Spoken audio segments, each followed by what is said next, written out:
I have a question for the United Nations Human Rights Council. When are you going to actually promote and protect the human rights of people around the world?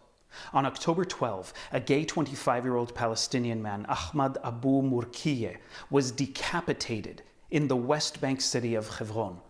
He was living in Israel, protected as an asylum seeker, because he, as well as hundreds of LGBTQ+ Palestinians, fled because they're not safe in Palestinian territories. According to Palestinian law, homosexuality is punishable by up to 10 years in prison, and in Gaza, it is punishable by death.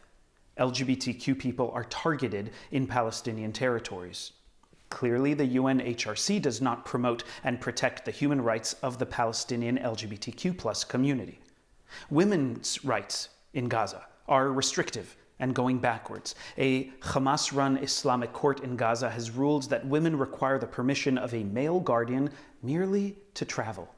There is no law in Gaza that prohibits violence against women, even within the family, sexual violence included. In the absence of necessary laws and law enforcement mechanisms, violence against women continues at alarming rates. It made the news when Isra Grayeb, a 21-year-old woman, was pushed out of a window and then beaten to death in the hospital by family members who were incensed by a photo that she had posted on Instagram of herself with a man. This torture and murder is known as honor killing. For the honor of a family, women are at risk of being murdered. But there are no reliable statistics on gender violence due to underreporting, to avoid the accountability that is lacking to save lives. Clearly, the UNHRC does not promote and protect the human rights of Palestinian women.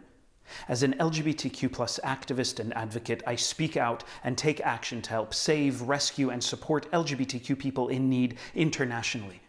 And I aid LGBTQ Palestinians through Aswat, Al-Qaws, Beit El-Meim, IGI, Israel Gay Youth, A Wider Bridge, the Rainbow Railroad, Dignity LGBTQI, Freedom House, and numerous other organizations that I collaborate with to help the Mithli'i, Mithliya.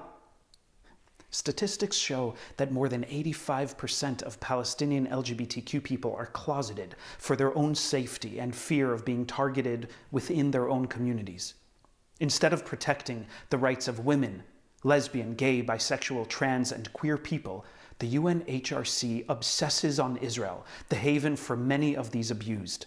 The UN Human Rights Council is spending unprecedented funds on an eternal inquisition of Israel, while the victims of glaring human rights abuses in the Palestinian territories and Gaza are completely ignored. My message to the UN Human Rights Council is this: your obsession with Israel helps nobody and blinds you to the horrific human rights abuses by Middle Eastern countries, including the Palestinian territories, against LGBTQ people and women. It's time for change. All people of good faith should reject the bogus Commission of Inquiry, which unfairly targets Israel, holding Israel to a standard not imposed on any other country, and does nothing to advance the prospects for peace between the democratic country of Israel and the Palestinians. The UNHRC and its Commission of Inquiry completely undermines its own credibility to investigate human rights violations around the world. So once again, instead of doing and supporting the work that so many actual human rights activists and organizations do, the UNHRC simply finds an excuse for modern-day Jew hatred and anti-Semitism against the Jewish state of Israel, the only democracy in the Middle East, and the only country in the region that openly helps marginalized and victimized groups.